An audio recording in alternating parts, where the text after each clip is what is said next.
What's up, Taiwan? I'm Jeremy Olivier with news from here in Taiwan and around the world. Taiwan has executed its first prisoner in almost 5 years, igniting fierce discussion both in support of and against the death penalty. Reese Ayers is live at Taiwan's Justice Ministry. Reese, how are people reacting to this decision to carry out Taiwan's seldom-used death penalty? Well, a huge range of reactions coming in, Jeremy, from across the political spectrum, both domestically and abroad, all in reaction to this rather sudden decision to execute a man by firing squad. That's a man who's been on death row since 2017 in a double murder and rape case a few years earlier. We've got joint statements from human rights groups here in Taiwan denouncing the execution, saying that it only serves to sow distrust in the government, that it makes society more bloodthirsty. We've even got the European Union chiming in, saying that they hope that Taiwan can very quickly apply and maintain a de facto moratorium on capital punishment, and also a very strongly worded statement from Amnesty International. They say that it's a shocking and cruel development, that it's a huge setback for human rights here in Taiwan, that it violates the Constitution, and that also it ignores an appeal filed by that inmate's lawyer to stop the execution, that it was carried out with just a few hours' notice, and that it also urges the government to immediately halt any other plans that they have to carry out any other executions. Now, on the other side, we've got a lot of lawmakers here in Taiwan supporting this decision across the political spectrum, saying it was carried out according to the law and in line with the Constitution. It was supported by unanimous votes from judges, and that there was nothing legally stopping this decision being made, with even President Lai Ching-te coming out today and saying that the Justice Ministry's decision was a correct one. 根据司法院宪法法庭的判决，死刑是合宪的，并没有违宪。因此，我非常希望社会大众能够支持法务部依法行政。同时，我也要向受害的家属表达慰问之意。这么多年，大家辛苦。 Now, for context, Taiwan's death penalty has been used very sparingly in the last decade or so. It was only used twice under the previous administration. That was the Tsai Ing-wen administration. And it was only last September that Taiwan's Constitutional Court ruled it only partially constitutional, saying that its scope should be narrowed and used only in the most extreme cases. But with the practice still enjoying a lot of public support here in Taiwan, around 80% or more of the public support it, and with this execution and it coming just a few days after another death sentence was upheld, it seems that the death penalty is very much still on the table here in Taiwan. Thanks, Reese. That was Reese Ayers reporting live outside the Justice Ministry in Taipei. Israel has signed a deal with Hamas to pause fighting in Gaza after 15 months of war. But the agreement's future is still in doubt as political division within the Israeli government threatens to derail the process. Rosie Greninger reports. This is the aftermath of Israeli airstrikes on Gaza, pounding at least 50 targets in the enclave just hours after a ceasefire deal with Hamas was announced. Over 77 people were killed, days before a long negotiated truce is set to take place. فجأة انقلب فرحهم إلى حزن. انظر إلى المنطقة هذه كيف صارت. كلهم طلعناهم أشلاء. عندنا أكثر من 18 جثة حاليا تحت الأنقاض بسبب قلة الإمكانيات نعجز عن طلوعهم. Negotiators in Doha have signed a deal set to begin on the 19th of January. That after Israeli Prime Minister Benjamin Netanyahu postponed a cabinet meeting to ratify it, citing Hamas seeking amendments. Claims that Hamas has denied. وأرجو أن لا يكون أو لا تكون مثل هذه التصريحات من مكتب نتنياهو هي محاولة للتهرب من الالتزام باتفاق وقف إطلاق النار. But the signing of the deal is not the final step. The Israeli cabinet still needs to approve it, or it could face more delays. Their vote is now set for Saturday the 18th of January, leaving the future of the war hanging in the balance as division emerges within the Israeli government. Benjamin Netanyahu's national security minister and his allies have threatened to quit if the deal he called reckless is pushed through. אם המלחמה בחמאס תחודש, וזה מה שאמרתי ממש לפני מספר רגעים לראש הממשלה, אם המלחמה תחודש לשם הכרעה ומימוש מטרות המלחמה, אנחנו מבחינתנו נציע לשוב לממשלה. Their push to halt the agreement, backed by some Israelis, who blocked a road in Jerusalem in protest of the proposed deal.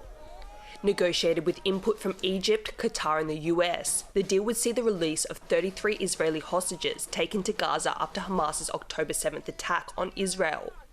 Under its terms, many Palestinian prisoners detained by Israel would be returned to Gaza, and aid would be allowed to flow into the Strip.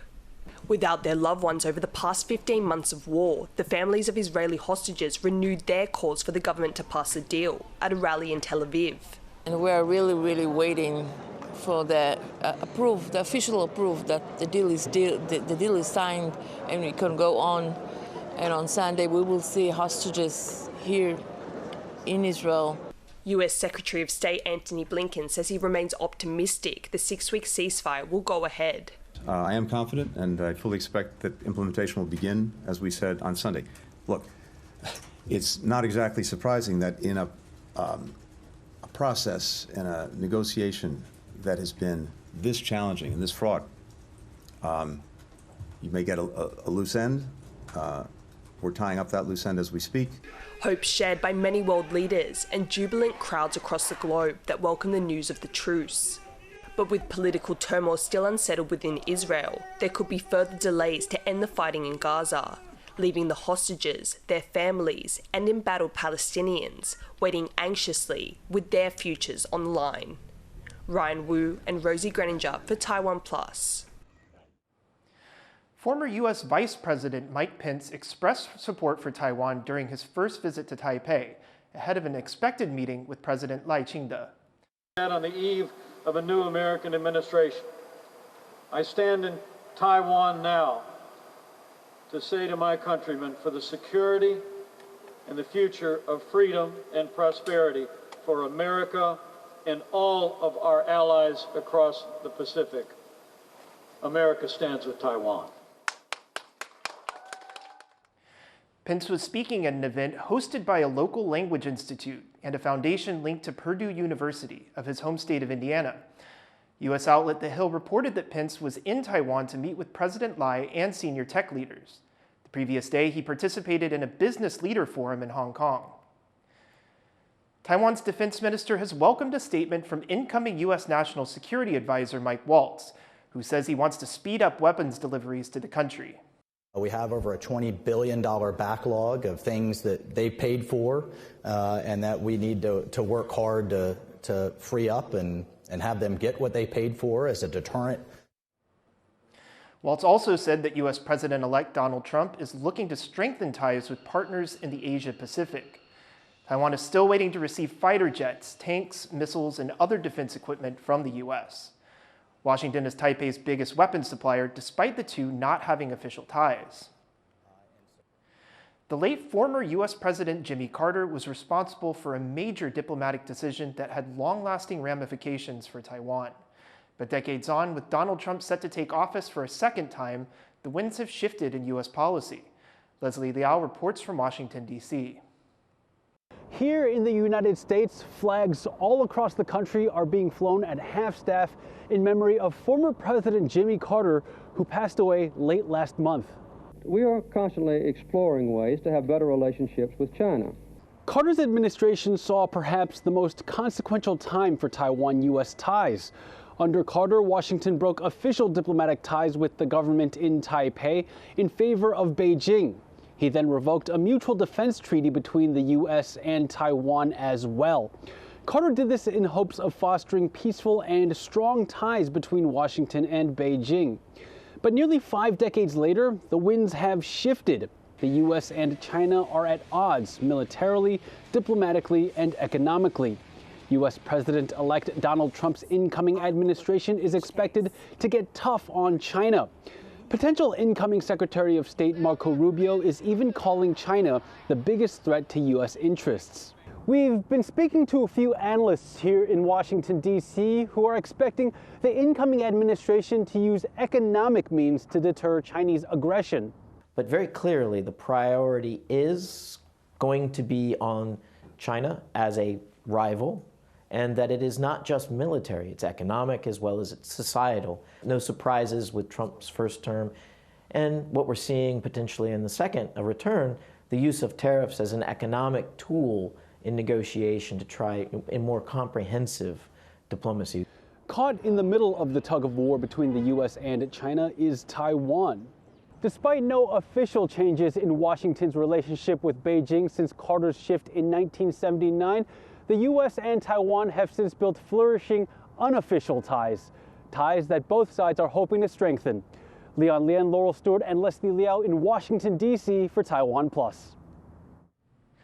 China is preparing to let more of its residents travel to Taiwan.